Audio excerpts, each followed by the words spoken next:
Hello friends, I am Saurabh Bhar. Today I am discussing about the question that are asked in GATE Life Science 2018 in portion biochemistry. Question यह है कि the C-terminal carboxyl group and the N-terminal amino group in amino acid have dissociation constant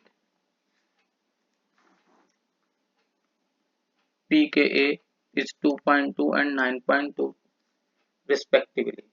इसके बाद बोला है, चलो information पहले note down करते जाते हैं।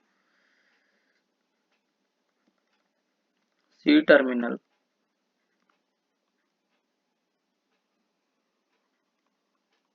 कार्बोक्सिल ग्रुप का पीके कितना दे रखा है इन्होंने 2.2 अमाइनो एसिड की। ठीक, आफ्टर दिस एन टर्मिनल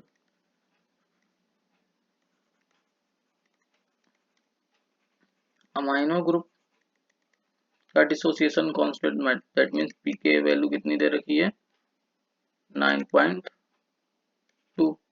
ठीक, अब इसके बाद क्वेश्चन पढ़ते हैं आगे कि the pK of side chain of carboxyl group in glutamic acid is 4.2 and the side chain amino acid in lysine is 10.2।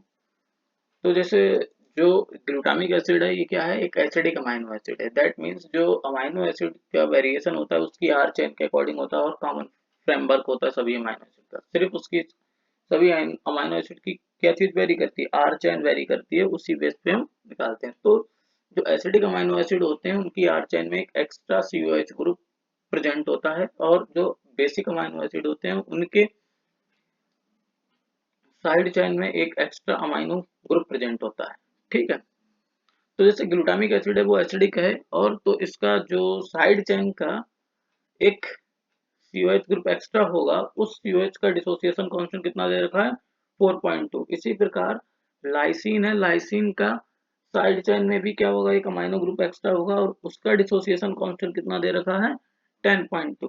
ठीक है, तो इसके बेस पर मुझे पहले ग्लूटामिक एसिड की पीआई वैल्यू निकालनी है, फिर लाइसिन की पीआई वैल्यू निकालनी है और उसके बाद मुझे क्या कैलकुलेट करना है, आइसोइलेक्ट्रिक पॉइंट कैलकुलेट करना है।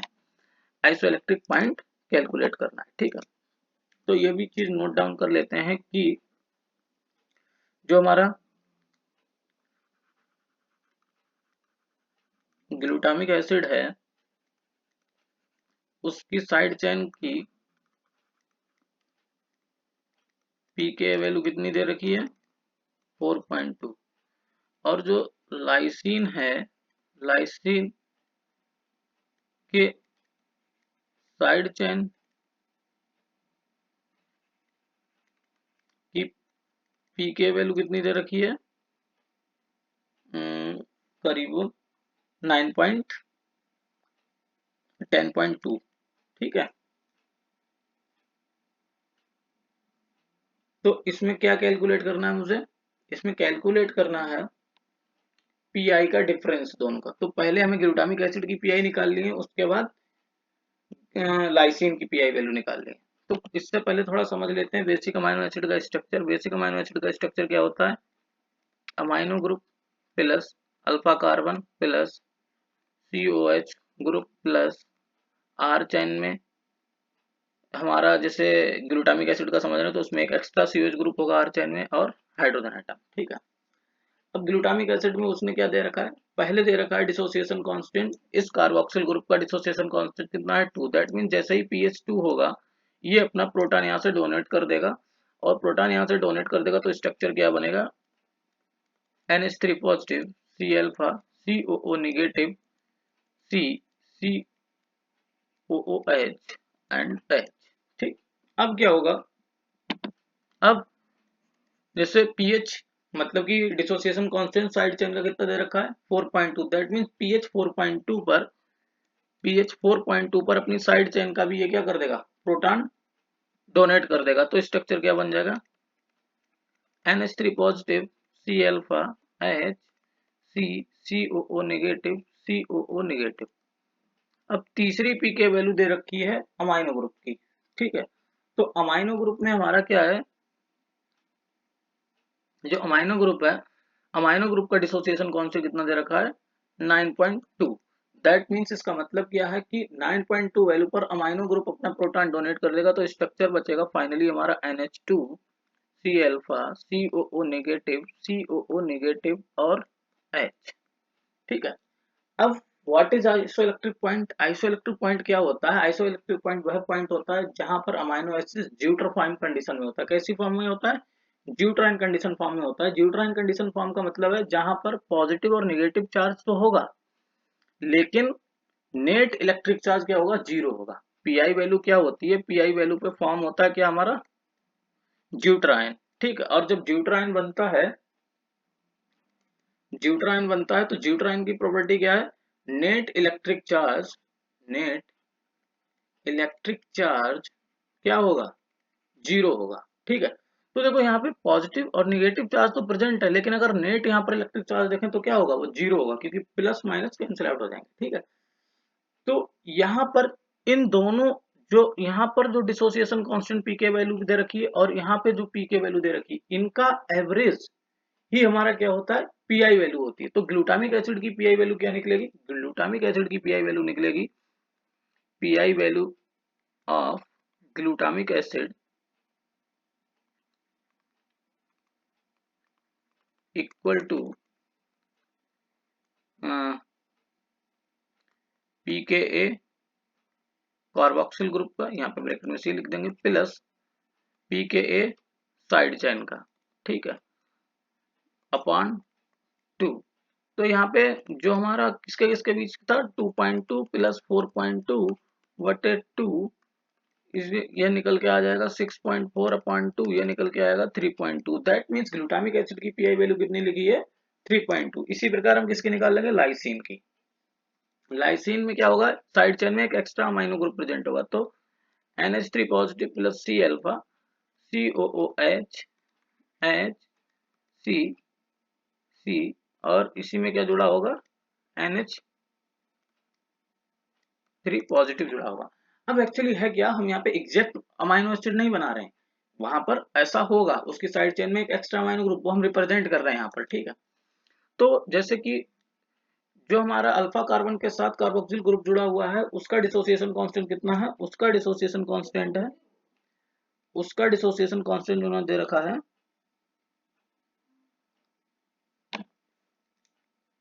2.2।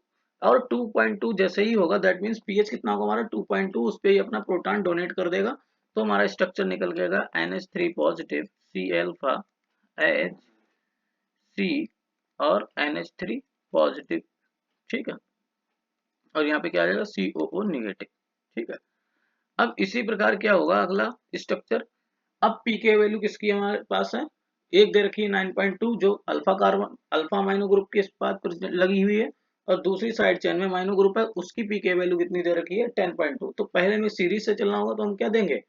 9.2। तो 9.2 जैसे ही डिसोसिएशन कांस्टेंट होगा तो यहाँ पे अपना प्रोटॉन क्या कर देगा? जो अल्फा कार्बन के साथ अमाइनो ग्रुप लगा हुआ है वो डोनेट कर देगा। तो यहाँ पे आ जाएगा NH2 C alpha COO negative H C और NH3 पॉजिटिव साइड चेन वाला। ठीक है। अब यहाँ पे देखो अगली पी के वैल्यू दे रखी है हमें 10.2 जो कि साइड चेन अमाइनो ग्रुप की डिसोसिएशन कांस्टेंट है। अब फाइनल स्ट्रक्चर क्या बन के आएगा? H C alpha COO negative NH2 और C और NH2। ठीक है। ये फाइनल स्ट्रक्चर बन के आया। अब मुझे इसमें आइडेंटिफाई करना है कहां पर हमारा ज्यूटराइन कंडीशन फॉर्म हो रही है। तो देखो ज्यूटराइन कंडीशन हमारी 9.2 और 10.2 डिसोसिएशन कांस्टेंट के बीच अमाइनो एसिड में फॉर्म बन रही है। देखो यहाँ पे प्लस चार्ज है, यहाँ पर नेगेटिव चार्ज है तो हमारा नेट इलेक्ट्रिक चार्ज क्या होगा? जीरो होगा। अब हम बता चुके हैं पीआई वैल्यू कैसे कैलकुलेट होती है। जहां पर zwitter ion form amino acid बनता है वहां पर जो डिसोसिएशन कांस्टेंट उससे पहले लगता है और जो डिसोसिएशन कांस्टेंट उसके बाद वाला होता है उसकी वैल्यू का एवरेज ही हमारा पीआई वैल्यू होता है। तो लाइसिन का पीआई वैल्यू क्या निकल के आएगी? पीआई वैल्यू ऑफ लाइसिन की पीआई वैल्यू निकल के आएगी 9.2 प्लस 10.2 डिवाइडेड बाई 2। तो ये आ जाएगा मेरा 19.4 अपॉन 2, ये आ जाएगा 9.4 9.7, ठीक है, ये निकल के आ जाएगा 9.7। अब मुझे निकालना क्या है इसके बाद निकालना है कि हमारी जो लाइसिन और ग्लूटामिक एसिड है उसकी पीआई में डिफरेंस निकालना है। तो उसकी पीआई में डिफरेंस निकालने के क्या करेंगे, PI value difference of glutamic acid and lysine equal to PI value of lysine minus PI value of glutamic acid, ठीक है। तो पीआई वैल्यू ऑफ लाइसिन कितनी दे रखी है हमारे 9.7 माइनस ये कितनी निकल के आई थी 3.2, तो ये वैल्यू जो निकल के आएगी वो आएगी हमारी 6.5, ठीक है। ये हो जाएगा हमारा क्या, इसका इस क्वेश्चन का आंसर। इस क्वेश्चन का आंसर कितना हो जाएगा हमारा, जो पीआई वैल्यू है ग्लूटामिक एसिड और उसकी निकल के आएगी डिफरेंस में, तो 6.5, ठीक है। इसका एक थोड़ा शॉर्ट ट्रिक ये भी समझ लेते हैं। जब हमारा बेसिक अमाइनो एसिड दे रखा हो तो जो दोनों पीके वैल्यू लार्ज वाली हैं उनको ऐड कर लो। जब हमारा क्या बेसिक अमाइनो एसिड दे रखा हो तो पीके वैल्यू लार्ज वाली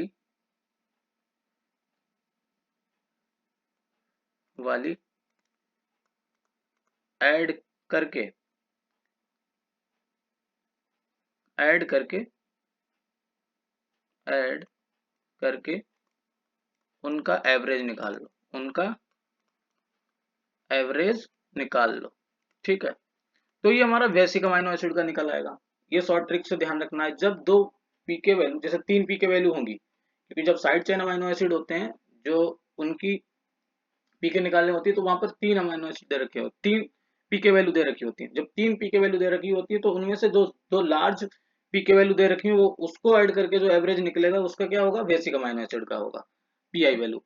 एसिडिक अमाइनो एसिड में क्या होना है, जो small value of pK is add and calculate average of these values, ठीक है। और इनका एवरेज निकाल देना। जैसे इनका एवरेज निकाल देंगे तो हमारा basic amino acid acidic amino acid का क्या निकल आएगा, पीआई वैल्यू निकल आएगी, ठीक है। तो एसिडिक अमाइनो एसिड की पीआई वैल्यू में क्या कैलकुलेट करना है, उसमें जो पीके वैल्यू 3 दे रखी होंगी उनमें से जो दो छोटी पीके वैल्यू होंगी उनको आपस में ऐड कर लेना है और उनका एवरेज निकाल के हमारा क्या निकल आएगा, बेसिक एसिडिक अमाइनो एसिड की पीआई वैल्यू। उसमें क्या होता है, लार्ज वैल्यू को ऐड करके निकाल देना तो बेसिक अमाइनो एसिड की पीआई वैल्यू निकल आती है, ठीक है। Please like and subscribe my channel. Thank you friends.